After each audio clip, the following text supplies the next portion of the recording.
Hey there, my name is Rohit Kumar, and today we are going to discuss another very special journal of IEEE, whose name is IEEE Transactions on Information Forensics and Security.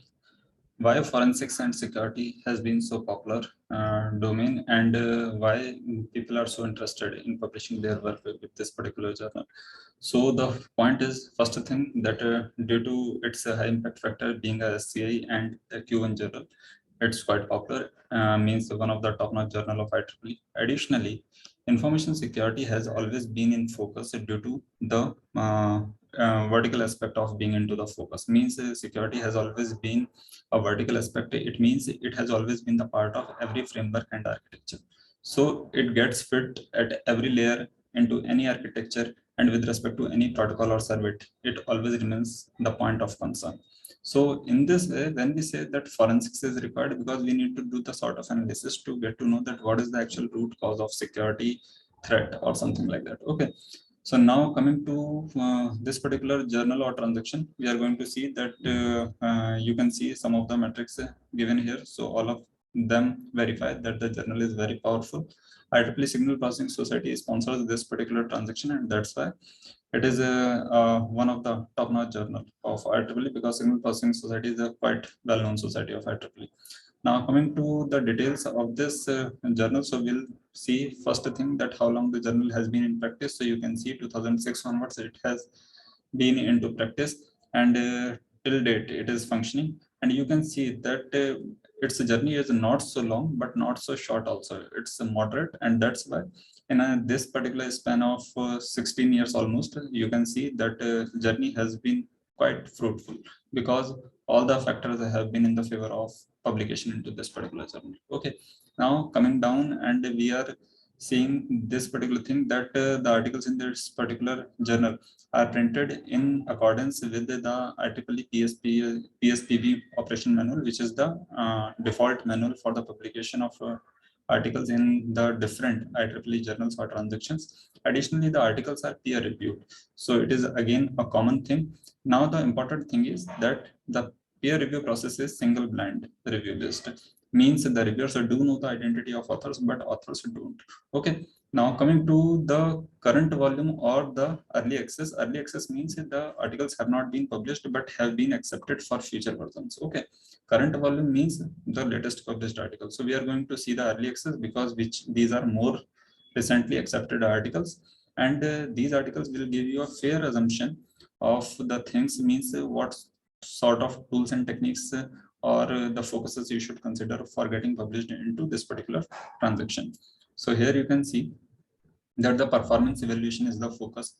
Then the domain private detachment networks means with respect to a particular domain, if you want to see the particular security tech tool or technique, for example, face recognition they have used. Okay, so particular security technique like biometric or something like that, if you want to focus, that is a focus. Then again, face recognition versus the face synthesis, then identity attribute based analysis, then coming to the fault detection, then DOS attacks, then the compression artifacts, stealthy backdoors, and the other thing that authentication, passive beamforming, MIMO systems means a different sorts of system. Maybe it's the wireless system or wired system, but if the security or the forensics has been in focus, but coming to the futuristic networks, more of the networks are going to be the wireless in nature. So IoT, MIMO, etc., sort of different technologies are going to be the part of the focus. Additionally, these are the underlying network or the architectures, but mainly you should focus on the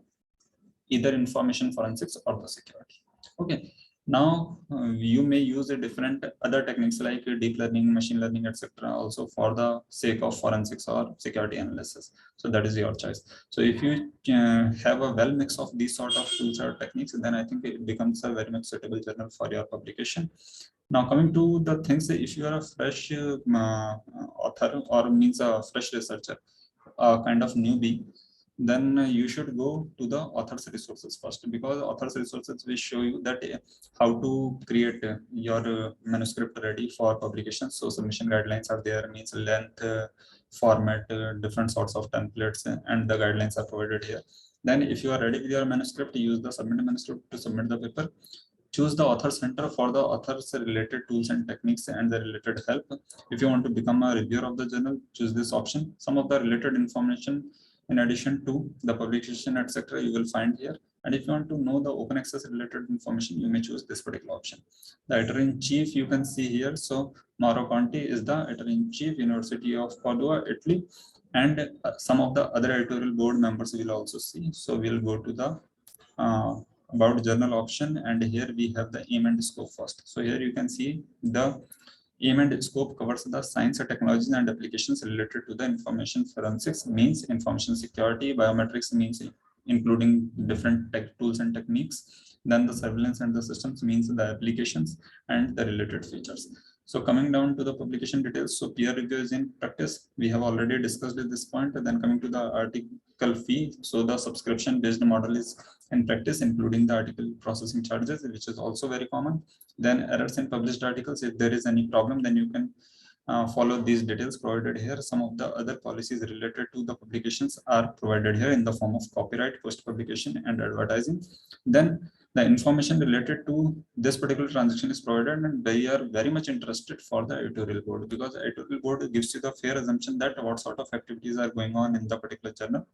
Considering this particular journal or transaction, then being a very popular journal, so this sort of journals usually have very lengthy editorial team. And if we see, then he is the editor-in-chief, then the senior area editors. So area editors are there, then associate editors are there, and you can see the list. So I think close to 50 or 55 editorial board members are there. So you can imagine that how effectively the different sort of things are being managed, and at what level different activities are going on in this transaction means a lot more papers and the submissions are coming, and they are having a quite good length team to manage all sort of activities.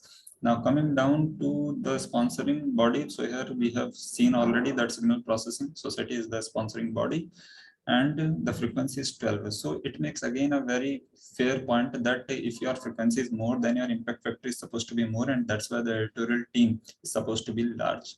Okay, coming to the subject. So here you can see the communication networking, broadcast technology, computing processing and signal processing and analysis is the domain subject. Then coming to the some other details, people do say that impact factor is the most important thing. No, we are going to see the most important thing, which is SCI indexing. So we'll search SCI list. We'll move on to the Science Clarivate. Here, Web of Science Clarivate site is there, and we are going to search the journal name, and it will give you whether it's SCIE or SCI. So it is SCIE, which is the expanded form of SCI. Okay, so it is a SCI or SCIE kind of similar. Okay, but here after SCI confirmation, we are supposed to see whether it's a Q1 or not. So we'll move on to the SCI Mago site. Here you can see the H index, which is a very good index of judgment. So you can see that more than 100 is considered powerful, and you can see it is going close to 150 soon. So it is very good. Okay.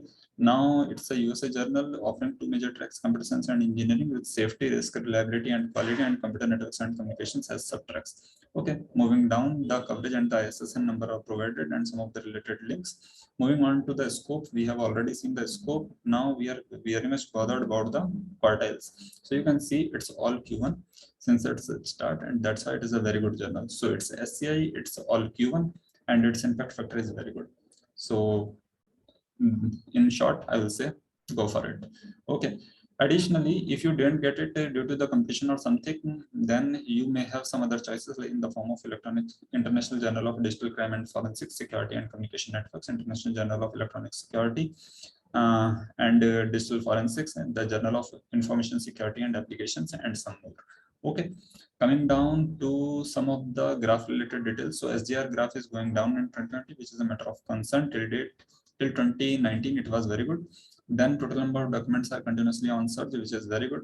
With respect to last 2 years, the number of citations per document is also very good, and is topping with respect to the last 3 years or 4 years. And the total number of citations are way better. And this gap of self-citation and total number of citations is very good.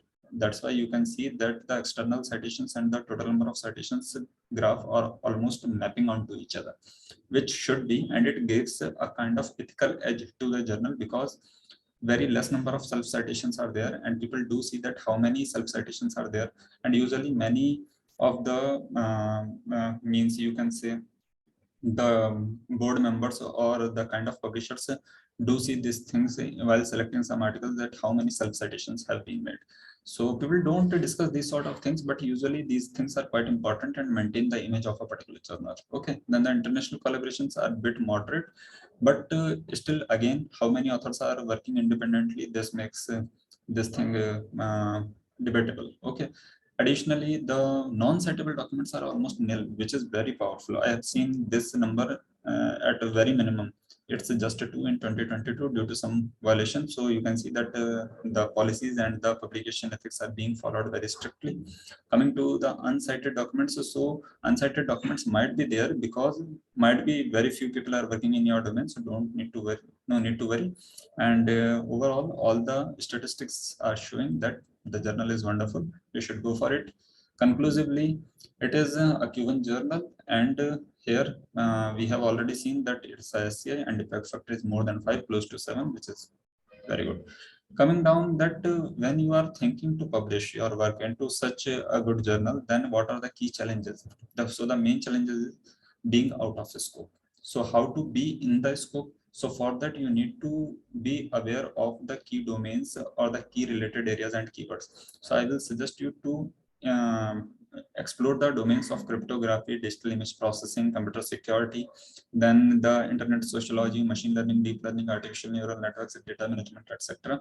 And coming to the keywords, if you focus on the steganography, authentication, biometric encryption, facial recognition, digital image analysis, then cloud image, and the fingerprints, cloud computing, attribute-based encryption, etc. Means all sort of forensics and security related aspects if you focus. And if you focus the futuristic techniques based architecture like IoT or blockchain, etc., then I think it will be more suited, because every journal tries to have the future oriented research as well as the key terms or the domain related to its key aim and scope.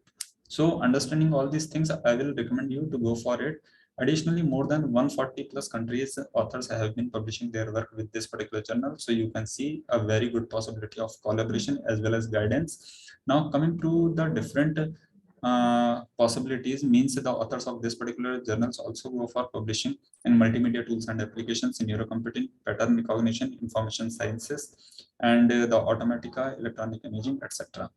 Additionally, if you want to change the publisher, then obviously you may switch to Elsevier, Wiley, Springer Nature, ACM, and the MDPI, Hindavi, Oxford Press, etc. Okay.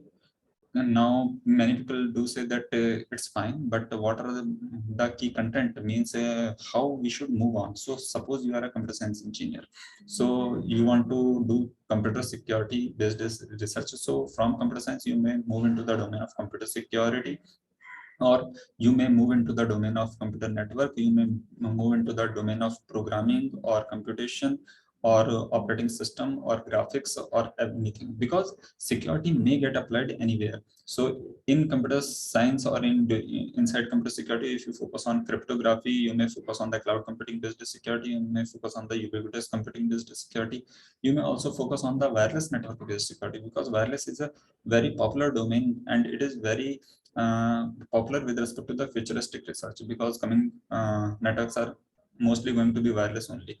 Okay. And multimedia, obviously, because so much big data is available and most of them is in the form of multimedia. So again, the data security is a major concern. Okay. So these are the things from my side. Additionally, the rate of returning authors have always been good for these sort of journals, which are SCI, having good impact factor and Q1 throughout. So this is true with this journal also. And if you get a chance to publish, definitely go for it, no second thought. Okay, this is all from my side, guys.